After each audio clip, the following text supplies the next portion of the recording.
Pourquoi un penseur de l'envergure d'Aristote ressent-il le besoin viscéral, presque l'obligation intellectuelle, de démolir systématiquement les utopies de ses prédécesseurs avant même d'esquisser sa propre vision? C'est exactement là qu'on plonge aujourd'hui avec le livre 2 de sa politique. Faut bien comprendre qu'il ne fait pas de la critique juste pour le plaisir de s'écouter parler ou de faire de la belle rhétorique. Non, il nettoie le terrain, il fait table rase. Absolument. C'est une démarche d'une rigueur quasiment clinique.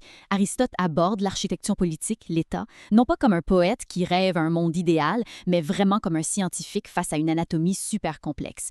Avant de construire son propre modèle, il prend littéralement le scalpel et il dissèque les constitutions existantes. Qu'elles soient réelles ou imaginées, en particulier celle de Platon d'ailleurs, il veut voir exactement où le bas blesse, où ça s'effondre. Fait que ce qu'on veut faire ici, c'est pas une simple introduction à sa pensée, c'est vraiment une autopsie des illusions politiques. Et il commence cette autopsie-là en posant la base absolue de toute société. Aristote affirme que toute association humaine nécessite un socle de réalité partagée. Je veux dire, on s'entend, on ne peut pas avoir un État s'il n'y a littéralement rien de commun. Exactement. En d'autres termes, ce que cette transition implique, c'est l'inévitabilité d'un minimum de communauté. Le territoire, le sol, l'espace physique, c'est le dénominateur commun inévitable. Tu ne peux pas fonder une cité dans les nuages. Mais la véritable question philosophique, le piège dans lequel beaucoup de théoriciens avant lui tombent, c'est de savoir jusqu'où cette mise en commun doit s'étendre. C'est bien beau de partager le sol, mais est-ce qu'on doit tout partager? Et c'est en plein ce dilemme-là qui pose la tension dialectique centrale de toute notre analyse. D'un côté, on a l'idéal extrême, très platonicien, d'une vie totalement communale où la sphère privée disparaît complètement.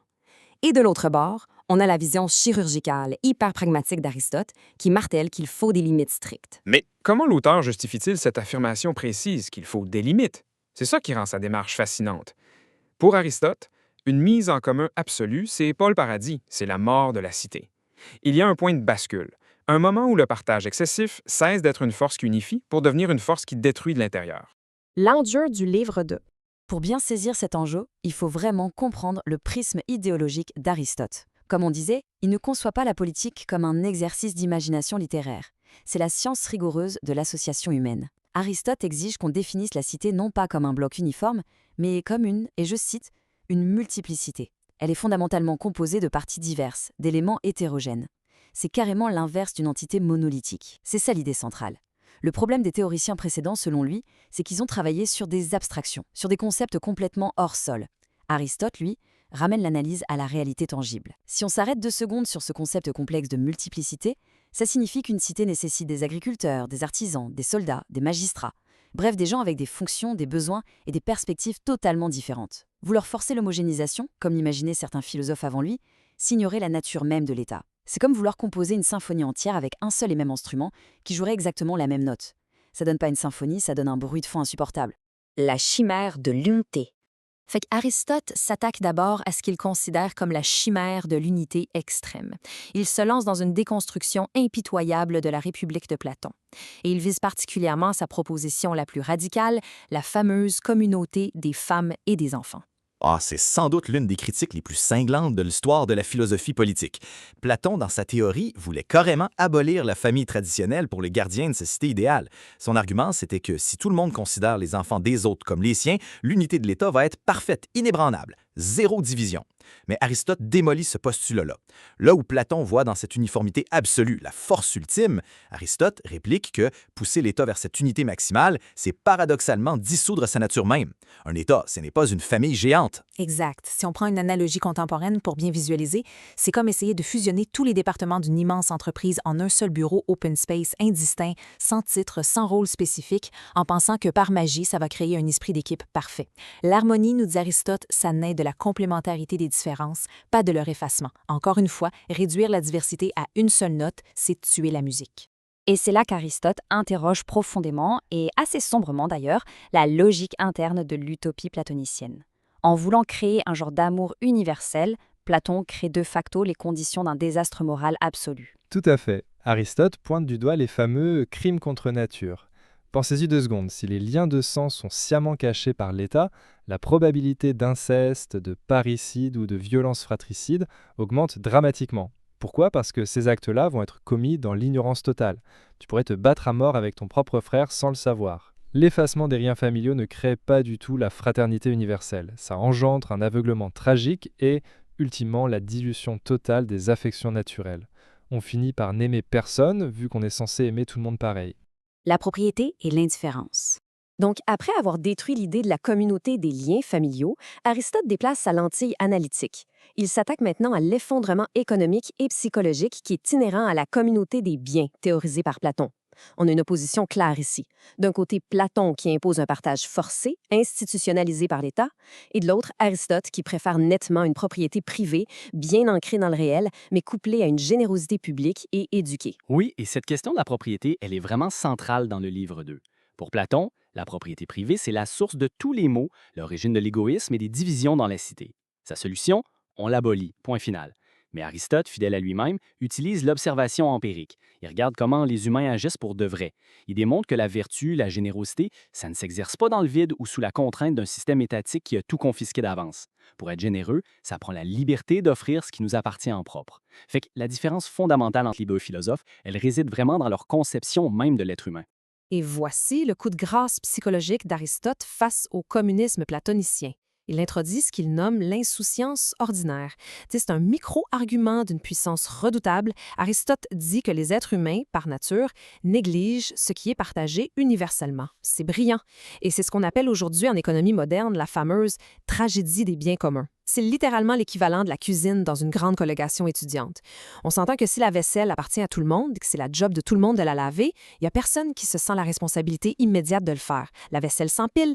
Aristote dit exactement ça. Chacun s'occupe avec un soin extrême de ce qui lui appartient en propre, de ses propres affaires, mais se repose toujours sur les autres quand il s'agit du bien public. Ce qui soulève une faille structurelle fatale dans l'argumentaire de Platon. Si tout est commun, si tout est à tout le monde, est-ce que ça n'appartient pas en fin de compte à personne? Aristote déploie la nature humaine de base, avec ses défauts comme l'arme ultime contre les utopies abstraites. C'est en plein ça. Il affirme que la dilution de la propriété entraîne inévitablement la dilution de l'intérêt et du soin. En d'autres termes, le système de Platon, qui promettait de tout unifier et de rendre tout le monde heureux, engendrerait en réalité une cité de négligence absolue, de plaintes constantes, parce que tout le monde accuserait l'autre de ne pas faire sa part, et, au final, une productivité quasi nulle. Le cas de Sparte. Bon, Aristote ne se contente pas de critiquer des fictions philosophiques. Il descend dans l'arène politique de son temps et initie un audit impitoyable de la constitution la plus vénérée, la plus respectée de son époque, celle de Sparte. Et ce qu'il démontre, c'est qu'un État réel, entièrement conçu pour la guerre, finit inévitablement par pourrir de l'intérieur à cause de sa cécité administrative et sociale. Il va repérer des failles systémiques fatales. Ce sont des véritables clous dans le cercueil du modèle spartiate. C'est fascinant parce que Sparte était admirée, presque mythifiée, dans tout le monde grec pour sa stabilité et sa discipline de fer et sa puissance militaire. Mais l'approche scientifique d'Aristote refuse de s'arrêter à la mythologie. Il va gratter, chercher les failles sous l'armure hoplitique. Et c'est là qu'on voit l'étendue de sa sociologie. Il observe que la constitution de Lycurgue, le grand législateur légendaire de Sparte, a en fait manqué de prévoyance sur presque tous les aspects cruciaux de la paix et de la gestion civile, décortiquant la première grande menace qu'il identifie. La survie économique même de Sparte reposait entièrement sur les ilotes. C'était une population esclave, massivement opprimée, qui faisait tout le travail manuel et agricole. Aristote scrute cette instabilité profonde. Fonder sa cité entière sur une classe asservie et hostile, c'est littéralement s'asseoir sur un volcan en espérant qu'il n'entre jamais en éruption. Il souligne la paranoïa constante que ça injecte dans l'État spartiate. C'est fou quand on y pense. Contrairement à d'autres cités qui devaient se défendre contre des menaces extérieures, Sparte devait continuellement mener une guerre à l'intérieur même de ses propres frontières. Ils ont créé de toutes pièces un ennemi éternel, domestique, qui n'attendait qu'une seule chose, une catastrophe naturelle, comme un tremblement de terre ou une défaite militaire pour se soulever. Aristote diagnostique ça comme une architecture sociale qui est fondamentalement, structurellement malade. Et après la menace interne vient l'effondrement économique. Le législateur spartiate, selon Aristote, a été d'une négligence criminelle quant à la répartition des terres. En théorie, la terre devait rester entre les mains des citoyens. Mais dans les faits, aucune limite claire n'empêchait l'accumulation débridée des terres par quelques individus. La loi permettait même de léguer ou de donner ses biens sans aucune restriction. Et les conséquences en cascade de cette petite faille légale ont été fatales pour Sparte. L'inégalité massive des propriétés foncières a carrément ruiné la classe moyenne spartiate. Le résultat, beaucoup de citoyens ne pouvaient tout simplement plus payer leur quote-part pour les repas communs, les fameux syssitis. Or, participer à ces repas, c'était la condition sine qua non de la citoyenneté à Sparte. Si tu paies pas, tu perds tes droits politiques. Ça a mené directement à ce qu'Aristote appelle la disette d'hommes, c'est-à-dire une pénurie catastrophique de citoyens capables d'être mobilisés pour la guerre. Et c'est l'ironie suprême que soulève cette question. Sparte a tout, mais absolument tout misé sur la création d'une machine militaire invincible. Mais la poursuite aveugle de cette excellence martiale exclusive l'a rendu complètement incapable de comprendre les réalités financières et démographiques de base qui étaient nécessaires pour justement soutenir cette armée-là. C'est une erreur de conception monumentale. Platon l'avait déjà remarqué un peu avant, mais Aristote le confirme et l'analyse en profondeur. Éduquer les citoyens uniquement pour la guerre, ça les rend incompétents pour gérer la paix, l'économie et toute la complexité des affaires civiles. Quand ils ne sont pas en train de se battre, le système s'effrite. Pourquoi? Parce que la vertu martiale, le courage au combat, ce n'est qu'une infime partie de la vertu humaine globale.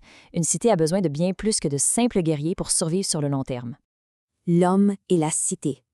Donc, après avoir déconstruit pièce par pièce les idéaux théoriques de Platon et les réalités imparfaites de Sparte, on peut enfin discerner la vision globale d'Aristote. La divergence théorique ultime du livre 2 est hyper claire. Une cité ne doit jamais, au grand jamais, être un bloc monolithique qu'on essaie de mouler par la force. Que ce soit par l'ingénierie sociale radicale de Platon ou la discipline martiale aveugle de Sparte, ça ne fonctionne pas. La cité, c'est une multiplicité complexe de parties distinctes qui nécessite un équilibre délicat. Oui, la déconstruction minutieuse qu'il fait dans ce livre 2, ce n'était pas juste un exercice de style pour prouver qu'il était plus intelligent que les autres. Elle servait à dégager un espace pour une vraie théorie politique, ancrée dans la réalité psychologique, sociologique et économique des humains. Si on résume bien, l'état sain, selon Aristote, n'efface jamais l'individu ou la famille pour les fondre de force dans le collectif. Au contraire, le bon état orchestre et harmonise des éléments qui restent distincts, permettant à la pluralité d'exister tout en visant un bien commun supérieur. Et tout ça, ça repose entièrement sur sa conception profonde de l'être humain. Le prisme idéologique de ce chapitre, c'est vraiment le réalisme ancré d'Aristote. Pour lui, l'humain est imparfait. Il est traversé par des instincts égoïstes, c'est clair, on ne se racontera pas d'histoire, mais, et c'est un grand mais, il est aussi profondément capable de vertu et de rationalité. Sauf que, pour que cette vertu s'exprime authentiquement, pour qu'elle soit réelle, elle ne peut pas être une simple directive de l'État. Elle nécessite un espace de liberté individuelle. Et cet espace, ce sont les frontières de la sphère privée et de la propriété.